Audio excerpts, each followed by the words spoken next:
I don't know who this manga is for. The Death Note short stories manga is now out in English, containing 6 stories in this little 200-page manga, giving fans of the series a little more Death Note after it finished in 2006 and 2008 if you're an anime fan.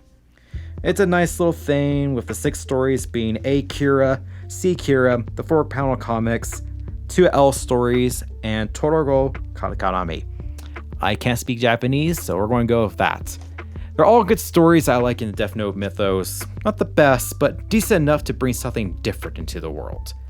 C Kira takes place years after the main story, and it's about another Shimigami who brought a Death Note to the human world for some good old juicy apples, but it kind of just ends abruptly.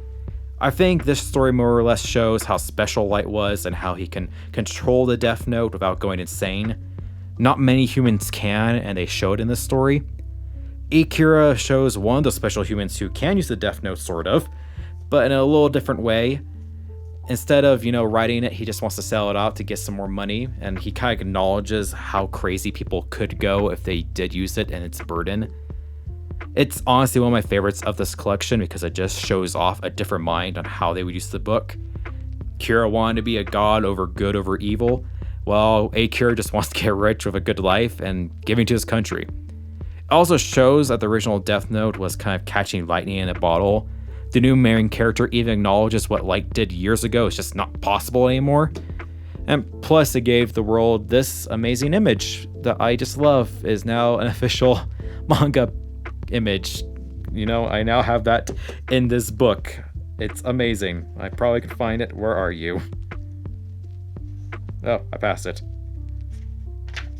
There it is.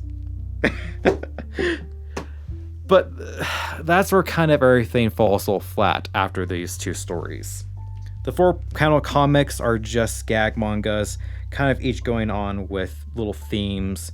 One is like about apples and New York and Ryuk with their taste. One is, I believe, about that 4-year gap after L dies and Year comes in, which are kind of funny. I enjoyed them a little bit, but it's hard for me to be like, get this for that. The other ones are the 2 L vignettes, L's Wammy's House and L One Day. They provide a little more insight in what L was and L's kind of mannerisms. One is L washing habits, where he doesn't want to take a shower. He has a personalized washing machine that he rolls around in. And another shows him in his iconic pose, just using the restroom. It also shows how his caretaker got him into crime and kind of figuring things out.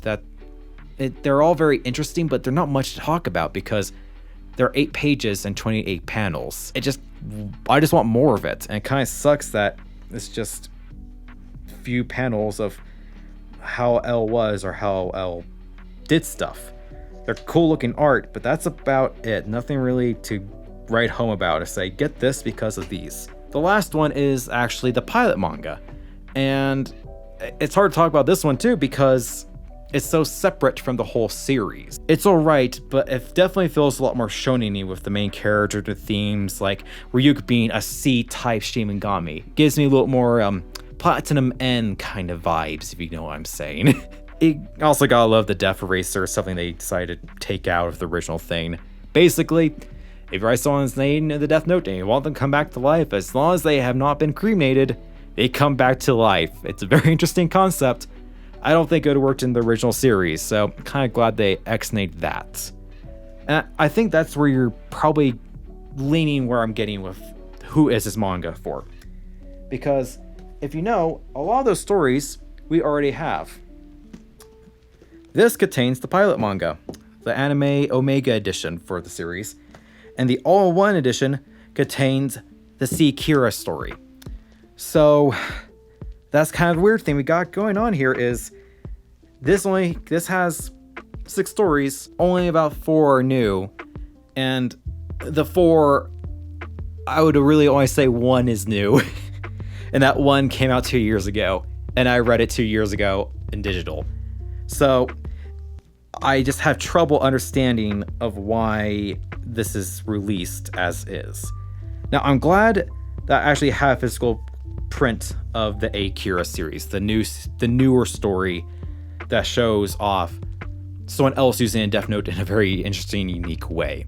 But do I really want the 4 panels? Not really. Do I really want the L stories? Not really. They're not really anything I'm going to write home about. The nice thing about this, I think, is now I can actually read the Secure story and not this big hunk of piece of paper. Unfortunately, a lot of this, the problem with the omnibus is it's very hard to read at times, especially with panels that are like here. The nice thing now is I can read those panels without having, without having the whole feeling how the whole book will fall apart. This thing really made it feel like this thing was going to fall apart. It's a lot in all one edition. And then kind of the same with this. It's just nice to have them in here, but I was expecting a little bit more after a couple of years of waiting for this thing to come out in print. Again, Akira stories are great, but is it worth just this? I don't think so. Especially if you're already a collector of the series. Chances are, if you're a big, huge Death Note fan, you already have this. You already have this. You already probably have some of those side stories that came out in the encyclopedias or the L movie, or maybe in the Shonen Jump Weekly. It's just kind of like, a lot of this is already released, so technically the Akira story is the only new thing that's in this. And in physical release too. And the sad thing too is I prefer the feel of the pages here. This pages on both of these are a lot more of that glossy premium little feel of manga, while this one is more of your kind of standard manga pages. Cover's nice, cover feels good, but even with the Death Note pilot manga, these do have the glossier and nicer feeling pages, while this one is just still kind of your standard manga pages. Not bad, it's just kind of, come on, if you're going to give us little short stories and you've been releasing this kind of stuff, you might as well give us the premium pages, Viz, come on. But again, it's hard for me to really be, hey, Death Note fans, get this, because all you're getting is this story, really. If you already have these, you're getting duplicates. So I hope you're happy. But yeah, that's all I really got about this. It's sort of worth your money, sort of not. If you never didn't want this because, and again, the Secure story came out only in this for a while. So I know a lot of fans didn't want this because of how big and hard it was to read in. So if you're a manga fan, you finally have a better way to read this story. I just think it's a little cheap for Viz and everyone to kind of be like, new stories, and it's like, no, it's one new story that we read 2 years ago. Give us more. Give us more. Give me more Death Note. That's good. Do it. Well then, that is the end of this video. I am trying out something new with doing a little more hands-on stuff with things I am reviewing, just to kind of give a little more variety to the channel and my style of critiquing, and less scripted stuff. I have notes over there and everything, but nothing really scripted. I'm kind of talking and playing with what I got, being my little ADHD self. But yeah, I'm going to probably release one more kind of video of this to see how it does, but I just want to do a test because I got this manga. I was kind of disappointed in it. I don't want to talk about it. So yeah, hopefully you'll see another video from me in the next couple of days, including this one. So have a good day, y'all. Whee!